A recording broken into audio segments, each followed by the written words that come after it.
has an information communications law adopted in 2007, which requires users to register their real names before accessing websites with more than 100,000 visitors a day, which is basically all big news and social media websites in South Korea. So the official objective of the law was to reduce online bullying and hate speech. The law was eventually overturned in 2013 by the Constitutional Court on the basis that it restricted freedom of speech and undermined democracy. Which is good because some courts actually hold that using pseudonyms to write online is actually part of freedom of expression. It goes back to the long tradition of people anonymously writing in journals in the 19th century.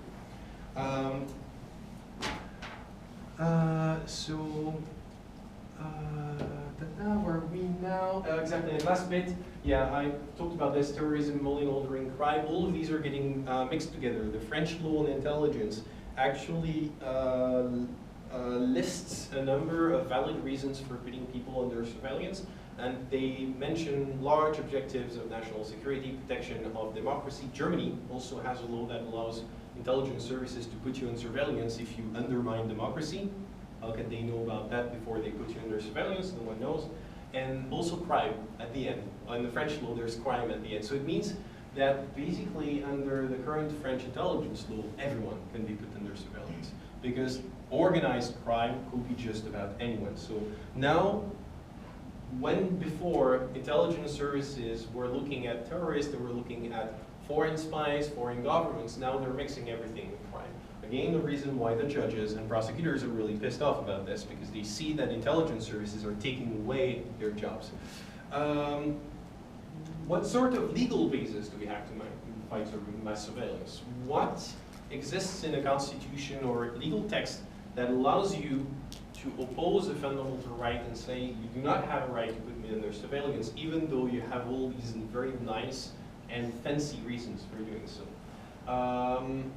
It's getting along, it's coming along. In the past 2 years, basically since Snowden came out, lots of international organizations actually came out. I had a conversation last year with Ben Wisner, who's head of the Internet Security Project at the American Civil Liberties Union, ACLU, biggest NGO in the US on civil rights. And he said the first thing that Snowden asked him when he met him, do you have standing? Do you have standing to go to court and sue the government about this? Because the main problem of secret mass surveillance is that in American courts, every time someone came and said, I want the court ruling to say that this is unconstitutional, the court will say, what are you talking about? Nothing, there's none of this, it doesn't exist. And so having legal standing was one of the points that Snowden wanted to make. He wanted this to be public so that the courts will decide about this. And now it's coming along. There are a couple of cases. I think they're on the next page. So here are a couple of texts. There's the European Parliament resolution on the NSA on March 2014. The Council of Europe also put out a report, UN Special Rapporteur as well, and all of these actually call for a lot of nifty things, like the one from the Parliament. I'm not going to read it out to you, but they have a list of things they're worried about, and it's a very sensible list. Undermining of press freedom and communication of members of professions with confidentiality privilege, like doctors and journalists. They're concerned about the involvement of IT companies in mass surveillance. They're concerned about the increasingly blurred boundaries between law enforcement and intelligence, and also talk about industrial espionage under the guise of fighting terrorism. And so they also call for more democratic oversight, because most of the national oversight system for intelligence agencies were set up in the 90s before all of this existed. So oversight has to be overhauled again. One problem we're running into when we try and legislate mass surveillance is that national security, big letters, actually the exemptions for national security that exempt intelligence agencies from oversight are increasingly common. They circumvent courts, they circumvent prosecution by saying it's the national security, even though in most cases we know it's not. It's one of the problems that we have. that I'm running into personally is that the European Union, based on the Treaty of Rome, Treaty on the European Union, actually says that matters of national security are under the responsibility of the governments. So last year, the beginning of this year, a Dutch member of the European Parliament asked a question to the European Commission saying all of this that we know about mass surveillance, it seems very, very illegal. Is the European Commission going to do something about it? Quoting the European Charter of Fundamental Rights that I showed earlier. The answer came from the Vice President of the Commission saying, sorry, national security is a prerogative of the member states and we can't do anything about this. So this is how they hide it, national security. So there is the possibility to try and change this. So this contributes to a mounting confusion over the respective responsibilities of military intelligence, domestic intelligence, and the judiciary. Because again, even military and domestic intelligence are now merging their capabilities. So there is, this is something in Europe, but you can find it almost everywhere. It exists in India, for example, it's in the law as well. In Germany, there's the German law that allows warrantless automated wiretaps of domestic and international communications for the purpose of protecting, and I quote, the free democratic order, existence, and security of the state. Doesn't get more vague than this. In Sweden, there's also a law on signals intelligence and defense operations that authorizes the Swedish intelligence agency to intercept without any warrant or court order all telephone and internet traffic that takes place within Sweden's border. But there's also different countries where governments actually gave their intelligence agencies the right to spy abroad, which is very convenient for them because they say there's a call between a person in the country and a person abroad. We can take that because it's a call abroad. The Netherlands do that. US and South Africa also legalized it. France tried to, but the Constitutional Court found last month that it was unconstitutional because it was too vague. There's some hope. So again, the fact that some constitutional courts in countries that have reasonably similar systems find different applications of fundamental rights in the same cases shows that it's a mess. If we have similar laws, similar protections, similar intelligence systems, constitutional courts should have the same findings and have this and come to the same conclusions, but they're not because information is not freely available to them. Next, there's one thing that can help you. This one's in private. It's actually private data. Yeah, choose. I need some fresh air, sorry. Yeah, it's getting real hot in here. I have no idea if we can control air conditioning. Should I leave the door open for that? Or is that too noisy? No, you can leave the door open. It's fine. If there's too much noise, we'll close it. I'll go very quickly over Safe Harbor. Has anyone heard about this before?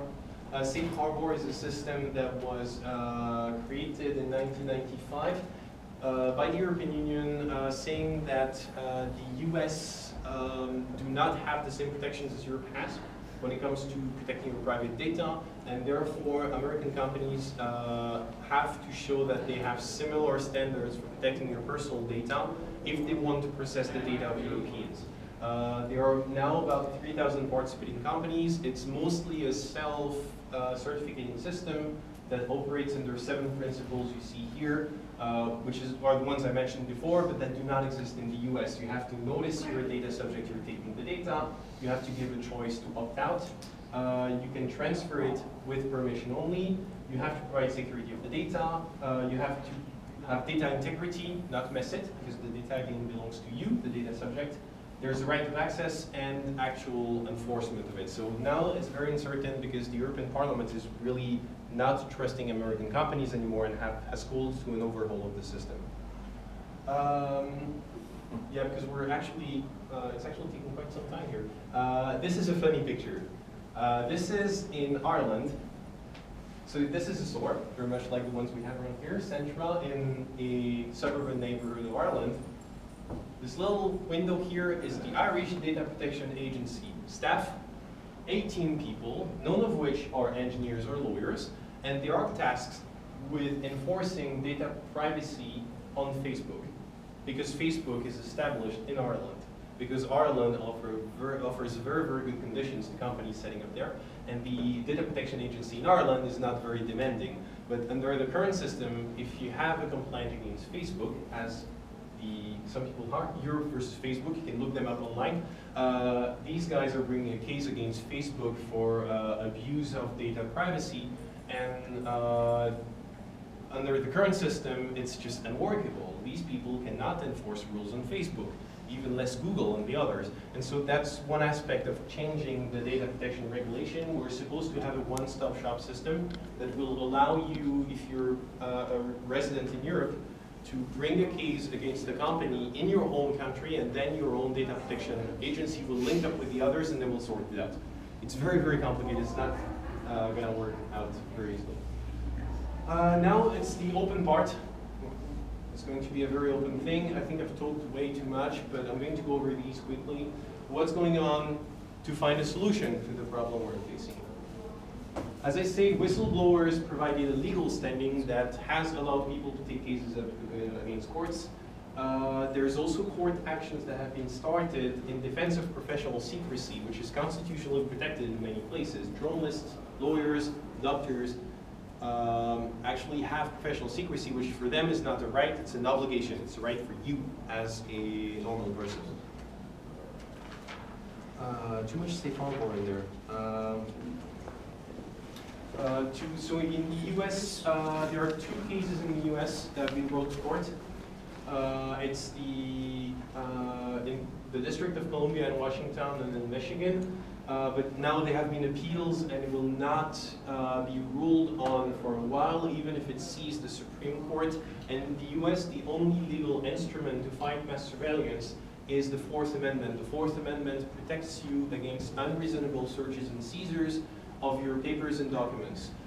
So in the US, we're not even talking about a directive from the 1990s here. We're talking about something that dates back to the late 18th century. The US are really... Sorry, it's 1780. 1780. The invention of telephones and telegraphs was post. Yeah, it was post back then, exactly. So two cases in the US, we'll see what happens. This one I've been over already. What's going to happen with the EU data protection regulation, because obviously Snowden leaked everything at a very convenient time, and all of his revelations worked their way into the legislative process of the data protection regulation. So how is it going to happen in Europe? What will we have? It's going to be data portability. Those three things are sure. Obligation to notify security breaches most probably depends how long it will be. Do you have to report in 24 hours or 72? Is the right to be forgotten going to be in there? We don't know. Some members of parliament want it, but it's not given. And there's also the possibility to ban EU companies from complying with requests from US spy agencies, which is not a pipe dream because it works very well. There's a European law that bans EU companies from complying with the US embargo on Cuba. And currently it works. There's a way to make it work between the US and the EU in this. Another hopeful thing that happened in 2014 was the annulment of the Data Retention Directive. As I said, it was a directive from 2006 after the terrorist attacks that mandated for ISPs to keep all your data for 2 years. And the Court of Justice of the European Union found that this was not unconstitutional because the EU doesn't have a constitution, but it was considered to go against fundamental rights. The main point was that it was not proportional. It was too much for the objective. An interesting thing they said is that asking to keep data for 2 years was excessive because most criminal cases see an investigation within 6 months. And so it was completely useless to keep data for 2 years, totally excessive. They also said, well, it was a breach of the right to private life, and it was also bad for your privacy because they said it didn't mandate the storing of data in the EU under a European regime. So in the UK, they decided to vote a law in emergency within 2 weeks because apparently it was very important, and the law was considered to be illegal by the High Court last month because it was basically a copy-paste of the previous one. There's the right to be forgotten. I have a couple of images about this, but we're going to go over this quickly. The Court of Justice of the EU also created the right to be forgotten. I think you've heard about this. It's something that has sparked a lot of debate online because Google has been very, very intent in saying that this goes against freedom of speech. because basically you can ask to be delisted from search engines for data that is inadequate, irrelevant, no longer relevant, or excessive. It's part of your right to privacy. The court case was brought by a guy who was involved in a scam some years ago, and he said, come on, this is the first result that comes on Google when people search for me, and this is very unfair. It actually hurts my life and my privacy. The thing is, it doesn't remove the original material. If there's a press article about you being sentenced to prison for being a crook, it's not going to go away, but it's no longer going to be the first thing you see in Google. The criteria for getting delisted from search engines are also provided by data protection authorities. There's a working group of European data protection authorities that put together a list of criteria, so we have something that is quite coherent around Europe. And the big question now is, should it be European or worldwide? Google says that they should remove the offending search results only from the local versions of the search engine, Google.fr, Google.de, and so on. And currently the French data protection authority is bringing a case against Google by saying it should be global.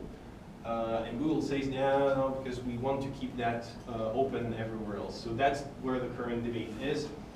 And it turns out that in practice, against what Google warned about, it wasn't politicians, crooks, terrorists, and so on asking sneakily about getting delisted. Most of the requests actually come from normal people with normal problems. It can be rape victims, it can be people who are in abuse situations, people who were involved in some very, very bad things, people who didn't want to have their names all over the place when it was a case about their children getting axe murdered and stuff. This one you can look at more easily in the PowerPoint presentation, but basically it shows, it's a breakdown of the current right to be forgotten cases.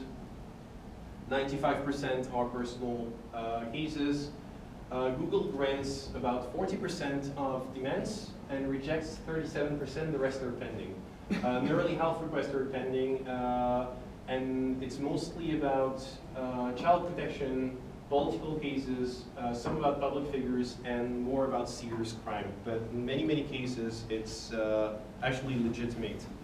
And so we see overall, this is quite funny, private personal information is in blue, so you see France, Netherlands, Germany, Belgium, Sweden, Spain, and the UK have around 95 to 98% of cases are private personal information, except Italy, where there's almost 12% of cases concerning people who have been involved in serious crime. I won't comment on that, I'll let you draw your own conclusions. I think we're nearing the end now, you're almost relieved. What else can be done? We've gone over some ideas about protecting privacy through legislative action. Proposals for increasing democratic oversight of intelligence services, try and break the mold of security and always saying, no, you can't see any of this, the parliament can't see any of this because it's secret and agents are going to be threatened. That's the one intelligence agencies love. You remember when Snowden came out, the CIA and NSA said hundreds of agents around the world would be threatened. How many have been whacked so far? 0. That was a big lie. There's also proposals for minimum European standards and guidelines on mass surveillance, what you can do, what you can't do. There's also proposals for third-party overwatch, which is having independent bodies to do oversight of intelligence agencies, but that's in its really infancy. It's not for right now. Another idea is applying the 20 principles. 20 is the new name of Pretoria in South Africa. It's a series of 15 principles that was created as part of the proposal to create a legal system for mass surveillance and try and balance the needs of both parties. And so this one, I think I have them listed. No, I don't have them listed, but you can look them up online. They're actually very, very sensible, the 20 principles. I think they're the beginning of a global approach to this question. Also create some principles regarding the limits and duration of scope of surveillance to make sure that not everyone is under surveillance at once. There's also the calls by the European Parliament to promote encryption. If you go to France and look at ads for food, it says on every ad, watch out, don't eat too much salt or fat and try and exercise. It's like a public service announcement. You will never see this on ads for IT services with a little band at the bottom that says, remember to encrypt your communications for your safety. This one is not something that governments actually promote. Encryption is actually more of a problem to them. But the people from the Pirate Party of Sweden who I met professionally told me that for them the solution was encrypt everything. Encryption, encryption, encryption. Or at the very least, resist attempts to weaken encryption. There's also some things we can do with cloud computing contract law. The European Union is writing new guidelines on computing contracts because you have some really hairy legal problems. Where is the data stored? How safe it is? Can a company store quickly the data in the US or not?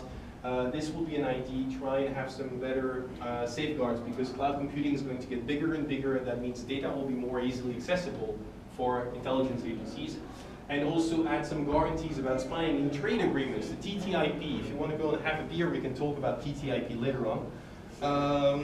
And I'll conclude with this. The private sector also has a role to play because when private companies that manufacture airplanes or manufacture pumps or manufacture elevators get hacked into and their data gets stolen for economic espionage, it's not good for the economy. So eventually, I think private companies are going to push on services providers to provide more encryption and more security because they don't want their data to be stolen.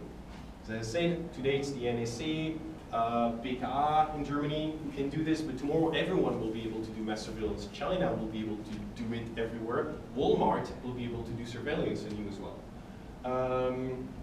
So we know some private companies have been complicit in mass surveillance. We know that they're being pressured into enabling surveillance into their infrastructure. But exactly, they have to have a role to play. We've seen very recently public backlash by prosecutors against encrypted phones that Apple and Google are now rolling out. So it's an ongoing fight. Should we have encrypted phones? If we find an encrypted phone at a crime scene and we cannot pierce the code because Google cannot help you with that because the phone is encrypted, whose fault it is it a good thing, is it a bad thing? And now the question that the law enforcement and judiciary are asking is whether encryption is truly worth the cost. I'm not kidding, this is an actual quote from an article in the New York Times, beginning of this month, co-signed by the prosecutor of Chicago, head prosecutor of Spain, prosecutor of Paris, and head commissioner for London, asking whether encrypting phones is truly worth the cost. And the main thing here is whether encryption is truly worth the cost does not exempt banks and other stuff because they still have communications that the government wants to listen to. And it's not banning encryption, it's just that if you want to encrypt something, encrypt it so badly that anyone can break it. And this is the, I mean, it's a summary of the actual text, but it actually says, well, yeah, let's have banks encrypt their traffic so that anyone can break it and mess with and tamper with it. And I mean, the legislation wants to do something, but the guys doing it have zero idea of the actual ramifications of the text itself. Lawmakers in general are not knowledgeable.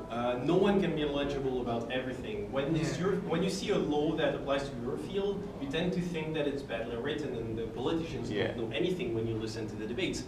Welcome to the real world. They don't know anything about any subject because it's impossible to know about everything at once. But it's up to you, it's up to NGOs, it's up to normal people, activists and so on to inform them, spread the word, create debates, ask the questions. Stop this culture of fear, stop the culture of secret around this, and try and bring a public debate about this. We should debate about this, we should talk about this. It's a common problem that we have. It's not something that should be just dealt with by intelligence agencies in the privacy of their secured offices. I added a couple sources in here. I'll try and put, I have no idea actually how I can put the link online for you to Put it online somewhere. we can put it online, exactly. So questions, suggestions, hate mail, everything. Here's my contact, Twitter and email. I thank you for your time. And if you have any questions, I'm still here and I'll be at the bar later on so we can keep the debate going. Thank you very much.